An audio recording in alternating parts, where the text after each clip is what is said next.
দুটো দেশ, দুটো আলাদা মহাদেশ, আর বেনুমে বাণিজ্যটা প্রায় $2 বিলিয়ন। কিন্তু এই বিশাল সংখ্যার আড়ালে কিন্তু একটা চ্যালেঞ্জ লুকিয়ে আছে। চলুন ব্রাজিল আর বাংলাদেশের এই যে জটিল সম্পর্ক, সেটার গভীরে একটু ঢু মেরে আসি। $2 বিলিয়নেরও বেশি ডলার, ভাবা যায়? ব্রাজিল আর বাংলাদেশের মধ্যে বছরে এত টাকার বাণিজ্য হয়। এই অঙ্কটাই আসলে বলে দেয় যে এই অর্থনৈতিক অংশীদারিত্বটা কতটা বড় আর গুরুত্বপূর্ণ। কিন্তু এই যে এত বড় একটা সংখ্যা, এটাই কি পুরো গল্পটা বলছে? আচ্ছা, এই সম্পর্কের ভেতরে কি সবকিছু সমান সমান, নাকি কোথাও একটা বড় অসমতা রয়ে গেছে? চলুন আরেকটু গভীরে গিয়ে দেখি। এই স্লাইডটা দেখলেই ব্যাপারটা একদম পরিষ্কার হয়ে যায়। হ্যাঁ, দুই দেশেরই রপ্তানি বাড়ছে, কিন্তু সম্পর্কটা অনেক বেশি ব্রাজিলের দিকে ঝুঁকে আছে। দেখুন, বাংলাদেশ যেখানে প্রায় $187 মিলিয়ন পণ্য পাঠাচ্ছে, সেখানে ব্রাজিল থেকে আসছে প্রায় $2.47 বিলিয়ন পণ্য। এখন প্রশ্নটা হলো, এই বিশাল ব্যবধানটা কমানো যাবে কিভাবে? দেখুন, এই যে ভারসাম্যহীনতা, এটা কিন্তু শুধু কি পণ্য আসছে বা যাচ্ছে তার উপর নির্ভর করে না। এর মূল কারণটা আরও গভীরে। মানে দুই দেশের ব্যবসা করার ধরনে আকাশ-পাতাল তফাত।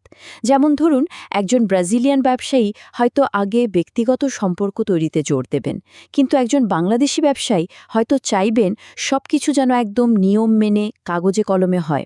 তার মানে এটা শুধু একটা অর্থনৈতিক গ্যাপ না, এটা একটা সাংস্কৃতিক আর কৌশলগত গ্যাপও বটে। ভাবুন তো একবার, যেন দুটো আলাদা দুনিয়ার মানুষ আলোচনায় বসেছে। একদিকে ব্রাজিলিয়ানরা, যারা খুবই আন্তরিক, ব্যক্তিগত সম্পর্ককে গুরুত্ব দেন, আর অন্যদিকে বাংলাদেশিরা, যারা খুব গোছানো আর ধৈর্য ধরে আলোচনায় বিশ্বাসী। এই দুইটা স্টাইল যখন এক টেবিলে আসে, তখন একটা সাধারণ ব্যবসায়িক আলোচনাও কিন্তু বেশ জটিল একটা সাংস্কৃতিক বিনিময়ে পরিণত হতে পারে। আর ঠিক এখানেই এন্ট্রি নিচ্ছে আমাদের গল্পের মূল চরিত্র, Brazil Bangladesh chamber of commerce and industry, বা সংক্ষেপে BBCI। তাদের আসল কাজটাই হলো এই সাংস্কৃতিক আর কৌশলগত ব্যবধানটা কমিয়ে আনা আর একটা নতুন, সফল কৌশল তৈরি করা। BCCI-এর লক্ষ্য কিন্তু একদম পরিষ্কার, দুই দেশের মধ্যে একটা মজবুত সেতু তৈরি করা। তারা যেটা করতে চাইছে তা হলো ট্রেনিং, নেটওয়ার্কিং আর একে অপরের সংস্কৃতি বোঝার মাধ্যমে একটা টেকসই সম্পর্ক গড়ে তোলা, যেটা এই আলোচনার ব্যবধানটা মিটিয়ে দেবে। তো প্রশ্ন হলো, BCCI আসলে কি করছে? তারা বেশ কিছু ইলিট লেভেলের ট্রেনিং প্রোগ্রামের মাধ্যমে ব্যবসায়ী নেতাদের জন্য একটা বিশ্বমানের টুল কিট তৈরি করছে। এই টুল কিটটাই তাদের বিশ্ব বাণিজ্যের জন্য পুরোপুরি প্রস্তুত করে তুলবে। শুরুটা হচ্ছে একদম গোড়া থেকে, আমাদের ঢাকাতেই। DCCI বিজনেস ইনস্টিটিউট স্থানীয় উদ্যোক্তাদের আলোচনার একেবারে বেসিক জিনিসগুলো শেখাচ্ছে।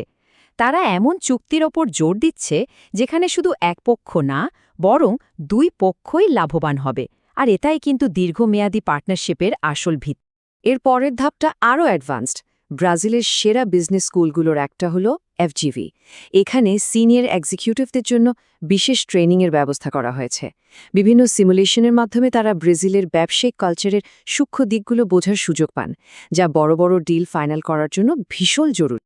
এরপর আসছে টেকনিক্যাল দক্ষতার ব্যাপার, কারণ শুধু আলোচনা করলেই তো হবে না।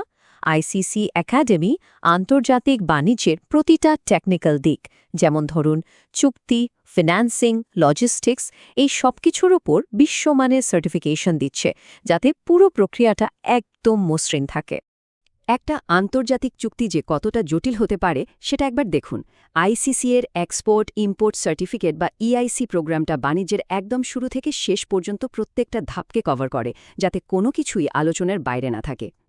আর সবচেয়ে ইন্টারেস্টিং ব্যাপার হলো, এই ট্রেনিংগুলো কিন্তু সবার জন্য একরকম নয়। এগুলো খাত অনুযায়ী আলাদা করে ডিজাইন করা হয়েছে।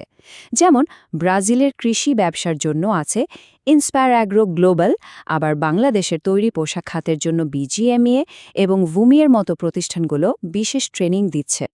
এত যে প্রস্তুতি, এত ট্রেনিং, সবকিছুর পর এখন সময় এসেছে আসল পরীক্ষার।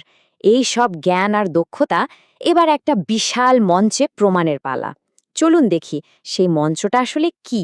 বিসিসিআইয়ের নেতৃত্ব কিন্তু খুব পরিষ্কার করে বলেই দিয়েছে, এই এক্সপোটা শুধু একটা প্রদর্শনী না, এটা হলো সরাসরি ব্যবসার সুযোগ তৈরি করার একটা প্ল্যাটফর্ম। সোজা কথায়, এটা থিওরি আর প্র্যাকটিসের মধ্যে একটা ব্রিজ। আর সেই আসল পরীক্ষার মঞ্চটা হলো মেড ইন বাংলাদেশ এক্সপো 2025, যেটা হবে ব্রাজিলের সাও পাওলোতে। ঠিক এখানেই বাংলাদেশি ব্যবসায়ীরা তাদের আলোচনার দক্ষতাকে পরোক্ষ করে দেখার সত্যিকারের সুযোগটা পাবেন। শুধু কথার কথা নয়, দেখুন ব্যবসায়ীরা কি পরিমাণ ইনভেস্ট করতেও রাজি। স্টলের ফি আর ব্যক্তিগত অংশগ্রহণের ফি দেখলেই বোঝা যায় যে এটা একটা সত্যিকারের হাই স্টেক পরীক্ষা হতে চলেছে। তো আমরা প্রায় শেষের দিকে চলে এসেছি, কিন্তু বুঝতে হবে এই পুরো ব্যাপারটা শুধু কয়েকটা ডিল ফাইনাল করার জন্য না, এর প্রভাবটা আরও অনেক গভীর। এটা দুই দেশের বাণিজ্যের ভবিষ্যৎটাকেই নতুন করে সাজাতে পারে, এমনভাবে যা আরও ভারসাম্যপূর্ণ আর টেকসই হবে। তাহলে পুরো আলোচনা থেকে আমরা কি শিখলাম? মূল কথাটা হলো, একটা টেকসই আর দুই পক্ষের জন্য লাভজনক পার্টনারশিপ গড়তে গেলে সবচেয়ে দামি সম্পদটা হলো আলোচনার দক্ষতা। এটা নিছক কোনো লেনদেন না, এটা আসলে সম্পর্ক গড়ার একটা শিল্প। শেষ করার আগে একটা প্রশ্ন রেখে যাই। আজকের এই জটিল বিশ্বে, যেখানে সাপ্লাই চেইন আর ভূ রাজনীতি মিনিটে মিনিটে বদলাচ্ছে, সেখানে আন্তর্জাতিক বাণিজ্যের ক্ষেত্রে আলোচনার এই শিল্পটাই কি সবচেয়ে মূল্যবান মুদ্রা হয়ে উঠছে?